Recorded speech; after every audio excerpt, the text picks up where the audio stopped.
Bonjour. Voilà. Nous les humains, on se plaint toujours. On se plaint, on se plaint, on se plaint. On passe notre vie à nous plaindre de tout, de rien. Il y a toujours un motif.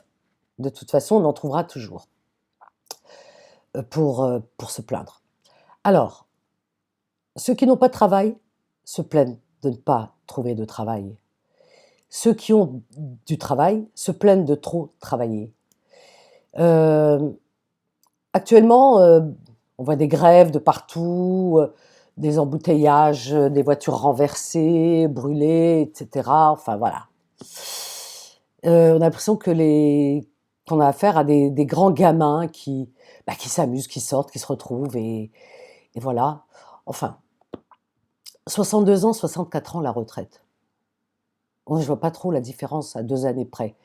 Parce que ceux qui sont à la retraite, pour beaucoup, hein, eh bien, tombent dans la déprime, se plaignent de justement, de ne pas faire grand-chose, de végéter, et cetera. Ils disent, pour la plupart du temps: «Je n'ai plus de vie sociale, j'ai plus de collègues, plus d'amis», et cetera. 62 ans, c'est pas très jeune, 62 ans? À notre époque, avec l'espérance de vie qui recule, 62 ans il y a un siècle, c'était quelque chose, c'est vrai, à tenir compte de l'état des personnes qui avaient cet âge-là. Mais aujourd'hui, 62 ans, c'est jeune. Quand on voit un homme, une femme de 62 ans, souvent on dit: «Ah, il paraît pas son âge».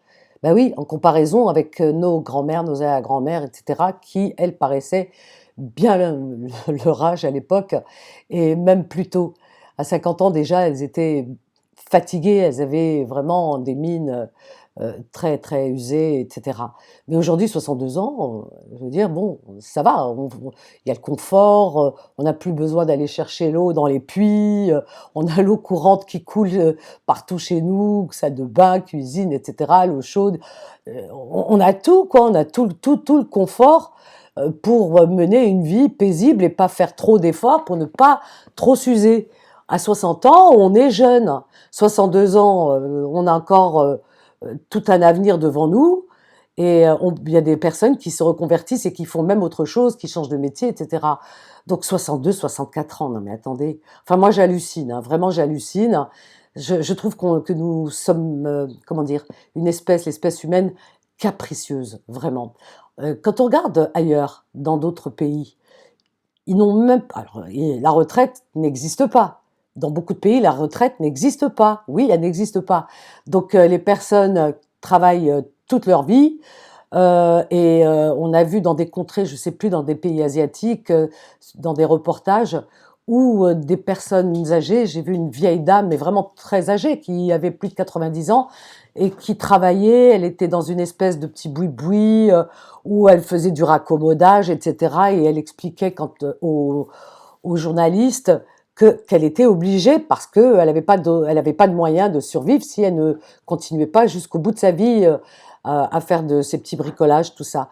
Et je veux dire, bon, la retraite n'existe pas dans beaucoup de pays dans le monde, et la sécurité sociale, l'assurance maladie.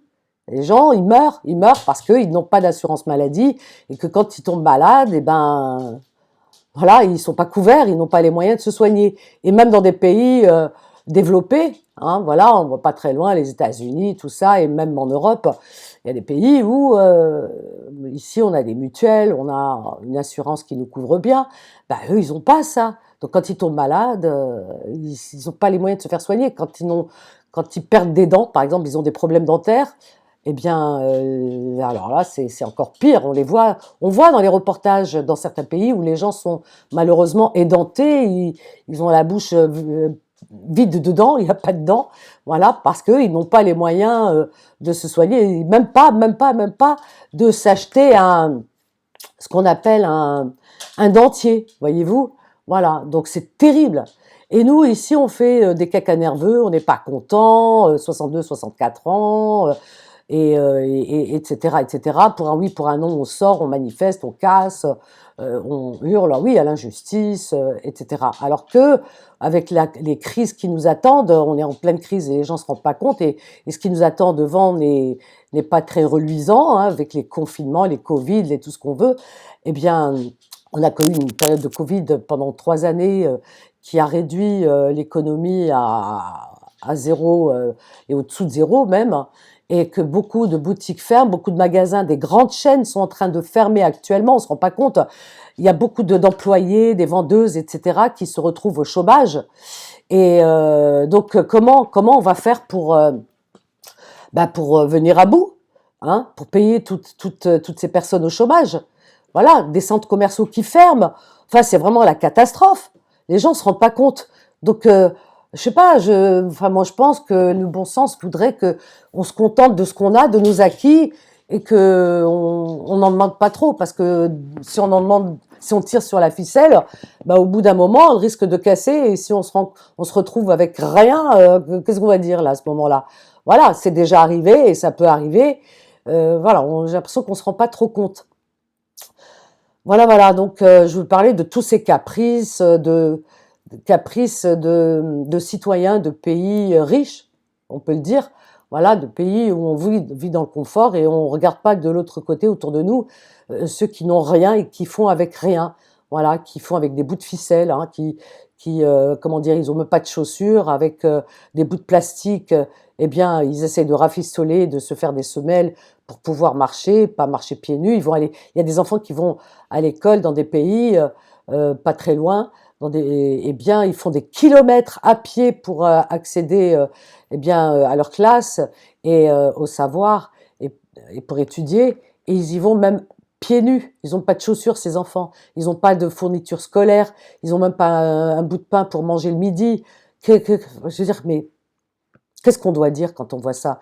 Je sais pas, prenons un peu de recul et soyons heureux que nos enfants soient à l'abri et que nous-mêmes on soit à l'abri, que ceux qui travaillent aient un salaire, etc. C'est déjà pas mal, quoi. Enfin, voilà, le jour où on perdra tout, parce que viendra le jour où on perdra tout, et ce jour-là, eh bien, on n'aura que nos larmes pour nous accrocher, hein, parce qu'il n'y aura rien d'autre, hein. Voilà, et donc voilà, et je veux dire, on refuse tout, on refuse même la maladie, hein. Aujourd'hui, quand on est malade, on se plaint. On est étonné d'être malade, que ça fait partie des lois de la vie, de la nature. Personne n'a dit avant de venir, on n'a pas signé un contrat avec la nature, avec l'univers ou avec Dieu, où on signe en bas de page où il est mentionné qu'on vient au paradis et que on se plaigne en disant ben on nous a promis le paradis. Non, il y a pas de c'est pas le paradis. Donc cette vie, elle est faite d'épreuves et on le sait très tôt.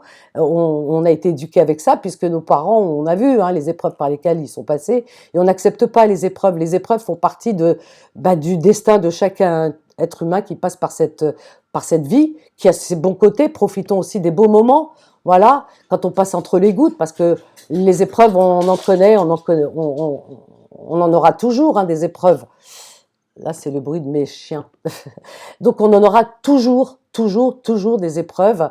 Il faut savoir les accepter, parce que ceux qui n'acceptent pas les épreuves qui font partie du contrat de la vie, eh bien, que ce soit les maladies, les accidents de la vie, enfin voilà, tous les aléas, eh bien, tombent souvent dans ce qu'on appelle une forme de frustration, et des fois très profonde, et ont du mal à remonter et à retrouver le goût de la vie. Donc c'est d'une absurdité phénoménale, il faut tout accepter de cette vie, c'est tout à fait normal. Ah, il y en a qui regardent toujours autour d'eux en disant ah oui mais les autres sont mieux que moi, ils n'ont pas d'épreuves. Mais si, quand savez-vous, les autres n'en parlent pas à tout bout de champ de ces épreuves, mais les gens qui sont autour de vous traversent aussi des épreuves. Chacun à un moment donné rencontre des moments difficiles, voilà, et c'est pas au moment où vous les voyez, ils sont bien, mais juste avant, ils ont peut-être traversé des difficultés, et juste après également. Donc voilà, entre deux, ils ont le droit aussi de trouver un peu d'apaisement et de souffler, c'est tout. Comme vous, quand vous soufflez, d'autres disent à leur tour, ah ben, il ou elle est bien, elle est heureuse. Voilà, alors que vous êtes passé, vous passerez encore par des épreuves, ce qui fait partie de la vie. Je veux dire, les maladies, les accidents de la vie, perte d'emploi, disputes, colère, accidents de la vie, enfin que sais-je encore, injustice, on passe tous par ces épreuves. Il faut savoir grandir avec et les considérer comme un enseignement et comme des leçons. C'est des enseignements, c'est la vie qui nous les envoie et c'est comme ça. Et donc c'est pour mieux apprécier les beaux moments Et puis pour grandir et avancer et apprécier, oui, les bons moments. Quand on tombe malade, eh bien, regardez, le jour où on guérit, hein, on est soigné, on guérit, qu'est-ce qu'on est bien, on se sent bien, on sent comme une renaissance, on se dit, ah là là, quel soulagement. Vous voyez, après les douleurs. Ben, c'est ça aussi. Après les épreuves, eh bien, vous allez mieux vous sentir. Il n'existe pas de problème sans solution. Tout le monde passe par des épreuves et tout le monde passe par des injustices, croyez-moi. Donc voilà, et nul n'est à l'abri de ces choses-là. Il faut juste les surmonter et puis pas rester dans la rancune, surtout parce que souvent, il y a des personnes, on les entend, sont dans la rancune, etc. Et la rancune est un sentiment, la colère, la rancune, ce sont des sentiments et la vengeance également, ce sont des sentiments qui nous nuisent à nous déjà, à soi, à celui qui les ressent et qui les vit. Donc non, je peux vous assurer que ce qu'on envoie à l'univers, eh bien, il vous le renvoie. Voilà, parce que l'univers, comme je l'ai déjà dit, c'est une sorte de comment on appelle ça, vous voyez, moteur de recherche, vous voyez, comme Google. Quand Google, vous cherchez, je sais pas, par exemple, un téléphone, eh bien, vous tapez téléphone, vous regardez les marques, etc. Et puis, au bout d'un certain temps, bah, vous avez acheté, vous avez obtenu votre téléphone, ça y est, hein, l'affaire, elle est conclue. Mais Google, le moteur de recherche, ne le sait pas.